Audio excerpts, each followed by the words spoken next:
In the headlines, Roseau City Council to enlist help of law enforcement to deal with long-standing illegal vending in the city.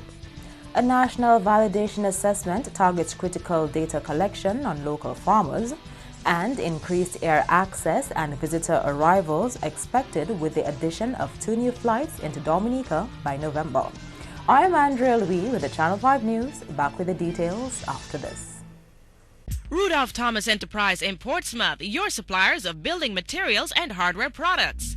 Over 20 years experience in the business. Rudolph Thomas has lumber and plywood, galvanized and fenced pipe. Check out Rudolph Thomas for ceramic and vinyl floor and wall tiles, nails, nuts and bolts, paint and painting supplies. And check out their line of electrical and hand tools. Go now to Rudolph Thomas on 1240 Bay Street in Portsmouth.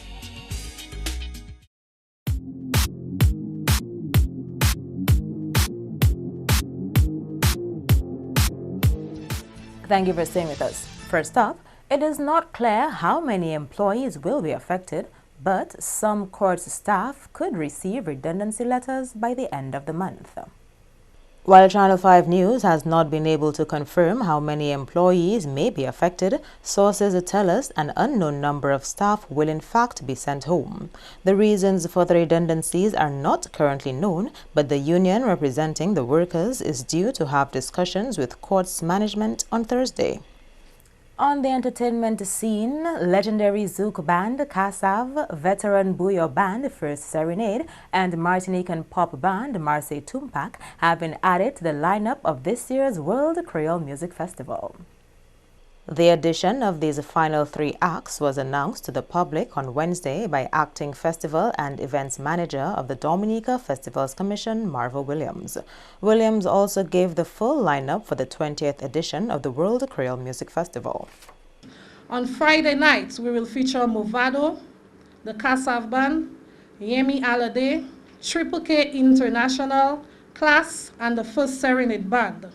On Saturday evening, Marshall Montano, Asa Banton, the Bouillon boss from South City, Zouk All-Stars to include Jean-Marc Ferdinand, Orlan, Frankie Vessa, Stefan Ravo, and the Mas Etumpa. On Sunday evening, we will feature Chronics, Kess the Band, Sweet Mickey, Mizikanu All-Stars to include our Princess of Song, Michael Henderson, Elisha Benoit, Martindale Olive, Carlin XP, Cornell Fingers Philip, and the Signal Band.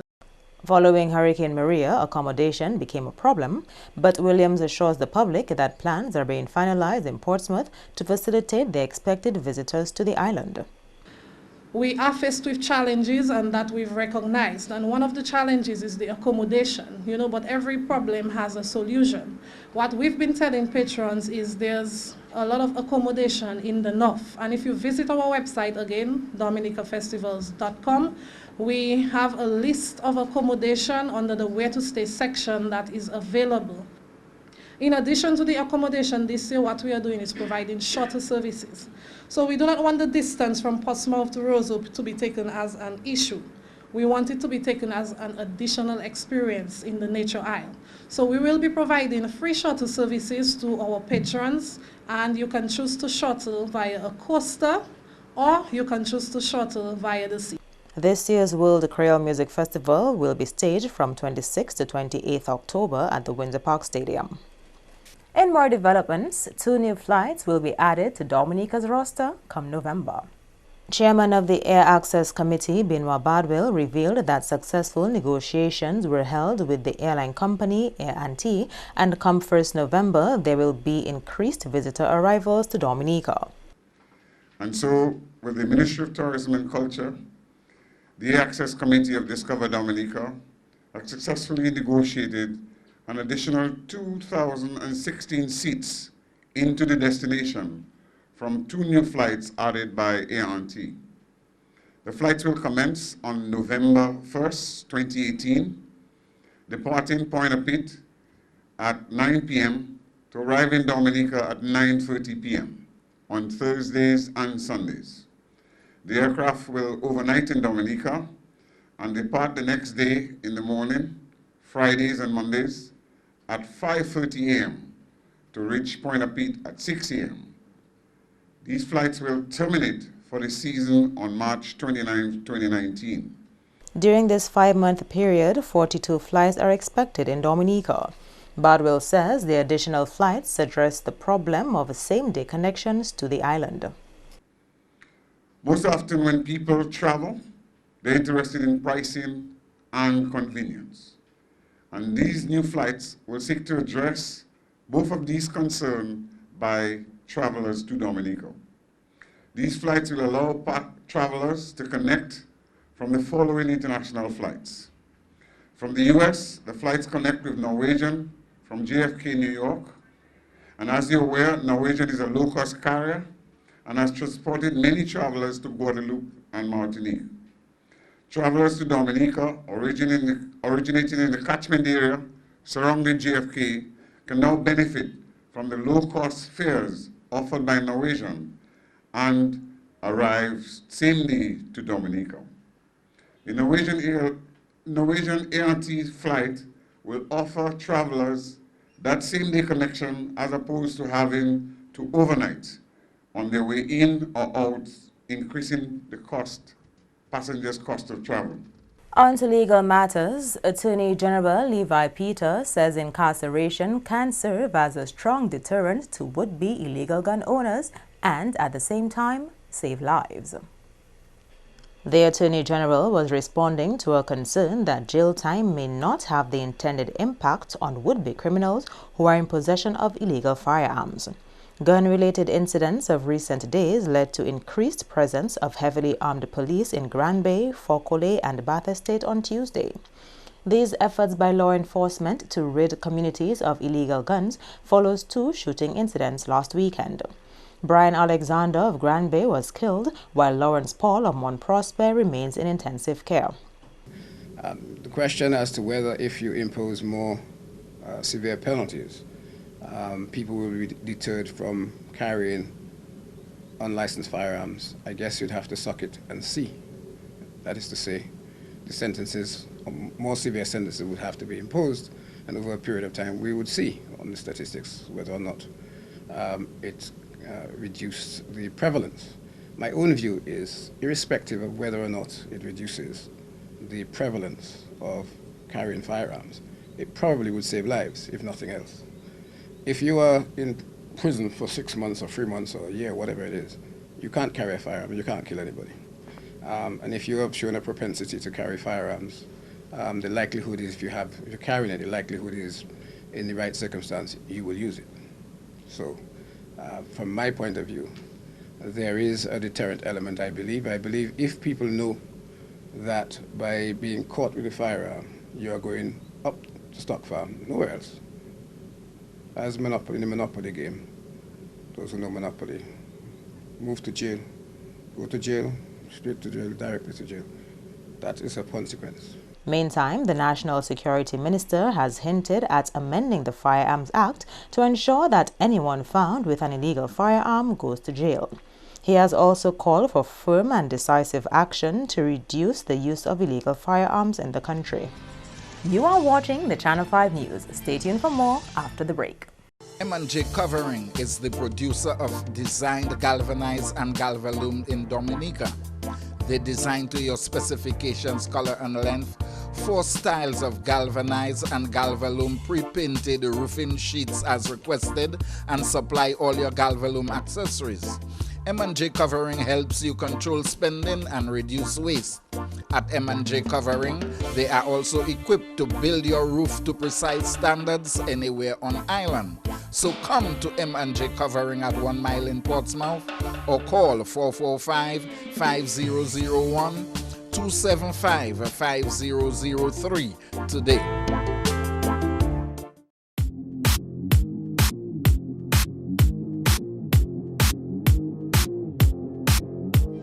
Welcome back. A national validation assessment has officially gotten underway for farmers in Dominica. That's according to Permanent Secretary in the Ministry of Agriculture, Reginald Thomas. Thomas says the aim of the exercise is to collect some much-needed data on the farmers in Dominica.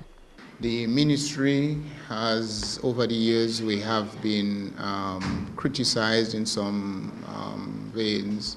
In others, we have been, information has been requested from us, and we have not been able to provide the quality of information that is required from the ministry. In an effort to change the perception of the general public and the other institutions requiring information, the ministry has engaged on this program. The assessment will be conducted by extension officers helping farmers fill out a 7-segment questionnaire regarding their property, productivity, and challenges, among other things. Thomas says the collection of this data will help the ministry better prepare and plan for farmers' needs. The Ministry of Agriculture requires information for planning purposes, for development of programs. The policymaker requires that information or similar information for the plans and programs and the policy direction that is required for the development of the sector. The farmers themselves need to be able to provide sufficient and good quality information that they themselves it can help in the development of their enterprises, the productivity of their enterprises. It also gives us, as we discuss the issue of resilience, it will identify, it is hoped that we can identify hazards and challenges and to develop some programs, plans that will benefit that farm at a farm level. The data collection exercise, which started this week, is expected to last 6 weeks. The Roseau City Council is looking at new ways to address the issue of vendors along the city streets in locations where they are not wanted. The City Council has grappled with this issue for quite some time now, but with no successful outcome. City Council Clerk Thomas Baptiste says the Council's patience has run out and they are looking at new strategies to resolve the problem. Thomas says it's going to be impossible to have vendors plying their trade along certain city streets while government is rolling out an enhancement program for the city. We have been in the media asking persons to desist from. We have collaborated with the police in asking vendors, those persons who are vending illegally, to desist from doing so. So we are in fact going to collaborate not only with the police, but the other central government agencies in bringing some order on the sidewalks of our capital. Baptiste says the council is more concerned about the main offenders, who are vendors who sell marketable commodities. You know, of course, this is an undertaking of the Roseau Market Authority. However, we have seen that there are certain persons who refuse to adhere to instructions to remain at the Roseau Market. So we are quite concerned about that kind of activities, you know, the marketable commodities. Of course, we need to, regularize those other vendors of, let's say, craft items, of course, and souvenir items and clothing.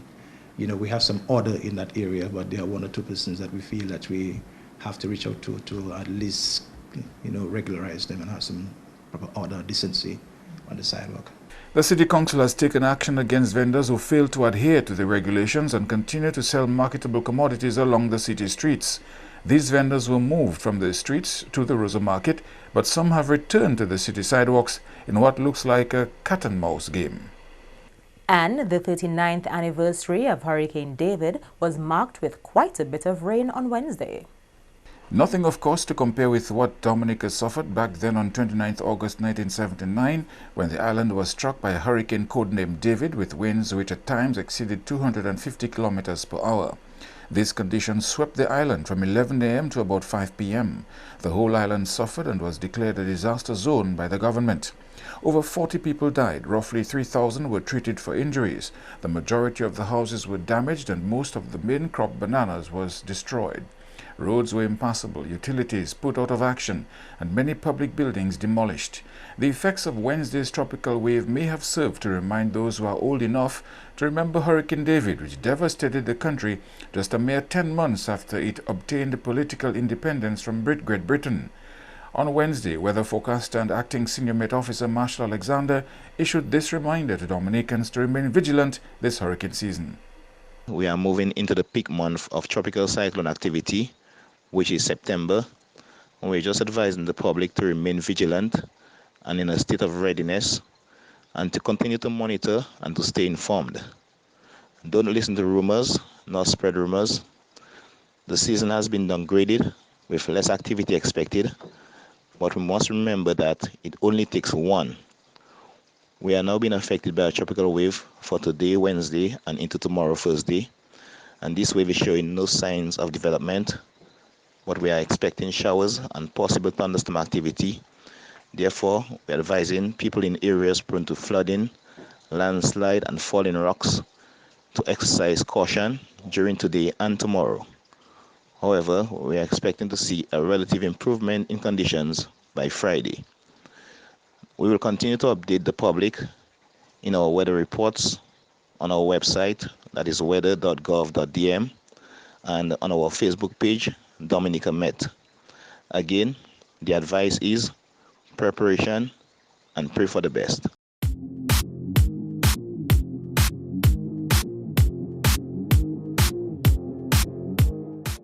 To end the news, the headlines again. Roseau City Council to enlist help of law enforcement to deal with long-standing illegal vending in the city. A national validation assessment targets critical data collection on local farmers. And increased air access and visitor arrivals expected with the addition of 2 new flights into Dominica come November. Feel free to contact us at news@marpin2k4.com. You can also access our past newscasts on our YouTube channel. On behalf of the entire production team, I am Andrea Louis, and to all of our viewers around the world, thank you so much for watching. Join us tomorrow.